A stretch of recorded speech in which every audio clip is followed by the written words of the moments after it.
Hey guys, and welcome to Craving for Baking. I'm going to show you what you need to make these delicious scone biscuits. So you're going to need 80 grams of butter, and as you can see here, I use this measuring machine here, and basically it's what I got for Christmas, and you can see that video if you want to, but just make sure that all your ingredients are accurately measured for the best results. So here you will need 250 milliliters of milk, 1 egg. Make sure it's good quality egg, because we only have a few ingredients and you want to make sure you have the best quality ingredients for this. Make sure the egg doesn't fall. You'll need 1.5 tablespoons of sugar. Now these aren't necessarily sweet, so if you want it to be a sweet scone, add more sugar. You'll need 325 grams of self-raising flour, and make sure you use self-raising. You also need a pinch of salt, and I'm using my trusty salt grinder here. And make sure your butter is chilled, because that will make a more flaky kind of scone, and it was so good. So add your flour into a bowl, and then also add your salt, and you don't need a whole lot for this. And remember I said if you want a more sweet one, add more sugar. Then you just want to mix the salt and the flour together until it's all combined. Then add in your butter, and I cubed my butter just so it's easier to rub in there, and you don't really have to do it, but I think cubing it is easier.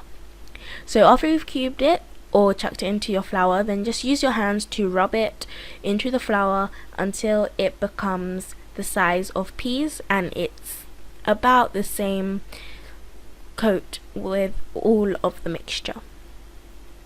Add in your sugar, and then I transferred back to my whisk, and I'm going to mix this all together to make sure everything is a bit combined. And then you can add in your milk.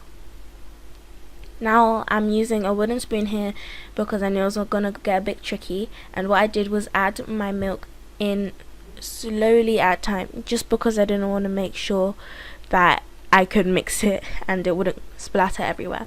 So now on a surface, and this was really annoying because it was keep sliding everywhere. To avoid that, just put a paper towel underneath and it will stop sliding, hopefully.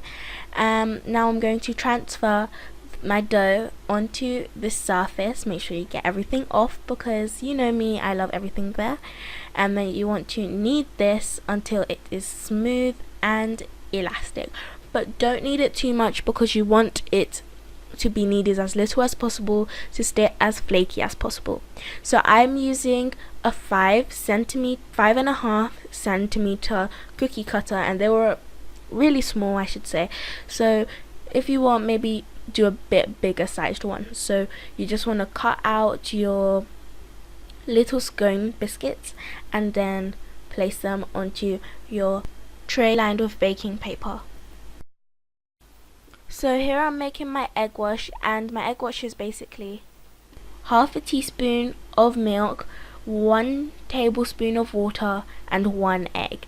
So this is basically my egg wash mixture, but you don't have to use it. You can use yours if you want, but it's really just egg and water if you want to do the natural one or traditional one.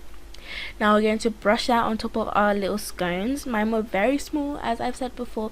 If you want them bigger, then just use a bigger cookie cutter, and don't cut them as thin as I did. I mean, don't roll them as thin as I did.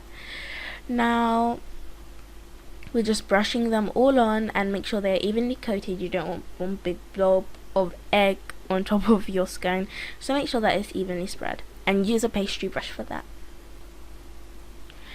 This is optional. You can sprinkle it with sugar and then put it into the oven, but you don't have to. I did it, but I think that these scones were more a savory kind of scone, and they would be delicious with cheese put inside. So put them into the oven at 170 degrees Celsius for 12 to 18 minutes, or until they come off the baking paper, and when you tap under it with your finger, you can hear a hollow sound. So these are what it looks like. They are truly delicious, and I hope you guys enjoyed this video. So click this link to go to my previous video. They were delicious chocolate chip cookies, and who doesn't love cookies? So click this link and don't forget to subscribe. Bye!